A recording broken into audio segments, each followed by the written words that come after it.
Hi friends, నమస్తే వడక్కం. నాకైతే full హ్యాపీగా అనిపించింది. ఎందుకు అనుకుంటున్నారా, మాకు దగ్గరలో డీమార్ట్ వచ్చేసింది. ఎప్పుడు రత్నదీప్, రిలయన్స్ ఇట్లా వెళ్తామన్నమాట. డీమార్ట్లో చాలా క్రౌడ్ ఉంటుందని మా హస్బెండ్ డీమార్ట్ తీసుకెళ్లరు. ఇంకా ఇదైతే మాకు నియర్లీ 3 కిలోమీటర్స్లోనే డీమార్ట్ వచ్చేసింది. రీసెంట్గా 1 వీక్ అవుతుంది ఓపెన్ చేసి. నాకైతే ఇంకా ఫుల్ హ్యాపీగా అనిపించింది అనమాట. ఇక్కడ అంటే నేనైనా గ్రాసరీస్ తెచ్చేసుకోవచ్చు అన్న ఫీల్ వచ్చిందనమాట. ఇంకా మేము మా కొలీగ్స్తో కలిసి ఒక 3-4 మెంబర్స్ వెళ్ళాము. మంచిగా షాపింగ్ చేసేసుకున్నాము. మా హస్బెండ్ తీసుకెళ్ళమంటే నాకు కుదరదు, అసలు ఫుల్ క్రౌడ్ ఉండిద్ది, నాకు అసలు నేను రాను అంటున్నారు. సరే చూద్దాం, ఫస్ట్ టైం వెళ్ళి మంచిగా షాపింగ్ చేద్దాం అన్నట్టుగా నేను ఫ్రీగా వెళ్ళాను. వెళ్తే ప్రశాంతంగా షాపింగ్ చేసుకున్నాను అనమాట.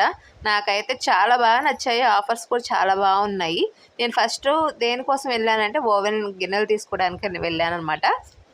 ఓవెన్లో గిన్నెలు అయితే తీసేసుకున్నాను. ఆ గిన్నెలతో సహా కత్మాయి కూడా షాపింగ్ చేసేసాను అనమాట. దగ్గరగా ఒక 1400